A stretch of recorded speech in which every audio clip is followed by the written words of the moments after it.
অনুগ্রহ করে আমাদের অনুগ্রহ করো না, কথাটা বেগম রোকেয়ার। নারীরা করুণার পাত্র নয়, তাদের আছে সম্মান, অধিকার। বেগম রোকেয়া সেটা চোখে আঙুল দিয়ে দেখিয়ে গেছেন। ১০০ বছরেরও বেশি সময় আগে তিনি যে সাহসিকতা ও উদার মনোভাব দেখিয়েছেন তা এখনও নারীদের অগ্রযাত্রায় অনুসরণীয়, অনুকরণীয়। এজন্য বেগম রোকেয়াকে বলা হয় নারী জগতের অগ্রদূত। কেন তাকে অগ্রদূত বলা হয় তা তার জীবনের দিকে তাকালেই বোঝা যায়। তিনি যে সময় জন্মগ্রহণ করেন সে সময় ইংরেজি শিক্ষা তো দূরের কথা, মেয়েদের শিক্ষা গ্রহণ করাই ছিল নিষেধ। মেয়েদের কাজ ছিল সন্তান জন্মদান, লালন পালন ও গৃহ কাজকর্মের মধ্যে সীমাবদ্ধ। এমনকি নিজ পরিবারেও মতামত প্রকাশ করা ছিল কঠিন কাজ। বাইরের জগতে বের হওয়ার সুযোগও ছিল খুব কম। বেগম রোকেয়া সেই ধারা ভেঙে দেন। তবে এই কাজটা সহজ ছিল না। বড় হওয়ার সঙ্গে সঙ্গে তিনি আবিষ্কার করেন বাইরের পৃথিবীটা তার জন্য নয়, সেটা শুধু পুরুষদের দখলে। অন্য মেয়েদের মতো বেগম রোকেয়াকে ঘরেই আরবি ও উর্দু শিক্ষা দেওয়া হয়েছিল। তবে জ্ঞানের নেশা যাকে পেয়ে বসে তাকে থামানো যায় না। বেগম রোকেয়ার ক্ষেত্রেও হয়েছিল তাই। তার বড় ভাই ইব্রাহিম ছিলেন আধুনিক মনস্ক। তিনি বেগম রোকেয়াকে বাংলা ও ইংরেজি শেখান, তবে তা পরিবারের অন্য সদস্যদের আড়ালে। তিনি তার বড় ভাইয়ের মতো আধুনিক মনস্ক মানুষের সংস্পর্শে আসতে পেরেছিলেন, যা পরবর্তীতে তার জ্ঞান তৃষ্ণাকে আরো বাড়িয়ে দিয়েছিল।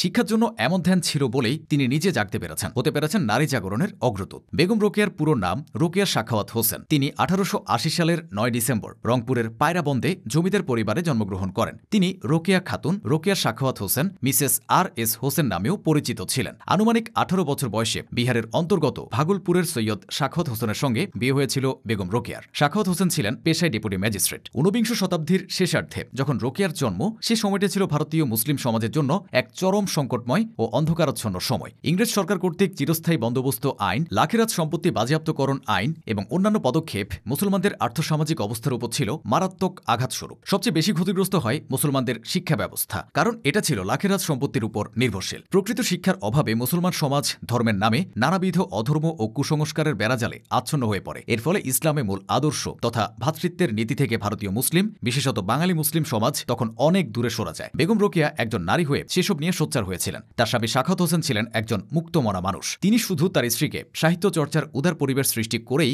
বসেছিলেন না, একটি স্কুল তৈরির জন্য অর্থ আলাদা করে রাখেন। এই পরিবেশ বেগম রোকেয়ার পরবর্তী জীবনে প্রতিষ্ঠিত হতে ভূমিকা রেখেছিল। তবে রোকেয়ার বিবাহিত জীবন বেশি দিন স্থায়ী হয়নি। 1909 সালের 3 মে সাখাওয়াত হোসেন প্রাণ হারান। এর আগে তাদের 2টি কন্যা সন্তান জন্মগ্রহণ করে অকালেই প্রাণ হারায়। একজন সাহিত্যিক ও লেখক হিসেবে বেগম রোকেয়া বিখ্যাত হয়ে আছেন। 1902 সালে পিপাসা নামে একটি বাংলা গল্প লিখে সাহিত্য জগতে তার অবদান রাখা শুরু হয়। এরপর একে একে লেখেন মতিচুরের প্রবন্ধগুলো এবং সুলতানার স্বপ্নের মতো নারীবাদী বিজ্ঞান কল্পকাহিনী। রোকেয়া তার নারীবাদী চিন্তার প্রকাশ ঘটিয়েছেন মতিচুর প্রবন্ধ সংগ্রহের প্রথম ও দ্বিতীয় খণ্ডে। সুলতানার স্বপ্ন, পদ্মরাগ, অবরোধবাসিনী ইত্যাদি তার সৃজনশীল রচনা। তার রচিত সুলতানার স্বপ্নকে বিশ্ব নারীবাদী সাহিত্যের একটি মাইলফলক ধরা হয়। গ্রন্থাগারে প্রকাশিত হওয়ার আগে তার লেখাগুলো নবনূর, সওগাত, মোহাম্মদী ইত্যাদি পত্রিকায় প্রকাশিত হয়। তার প্রবন্ধের বিষয় ছিল ব্যাপক ও বিস্তৃত। 2004 সালে বিবিসি বাংলার সর্বকালের সর্বশ্রেষ্ঠ বাঙালি জরিপে 6ষ্ঠ নির্বাচিত হন বেগম রোকেয়া। বেগম রোকেয়া কথা বলেছিলেন পুরুষতান্ত্রিক সমাজের বিরুদ্ধে। তাকে বানানো হয়েছে পুরুষ বিদ্বেষী। স্বামীর প্রসঙ্গ টেনে এনে এখনও বেগম রোকেয়াকে সমালোচনা করে অনেকে, তবে তার অবদান আজকের সমাজে স্পষ্ট।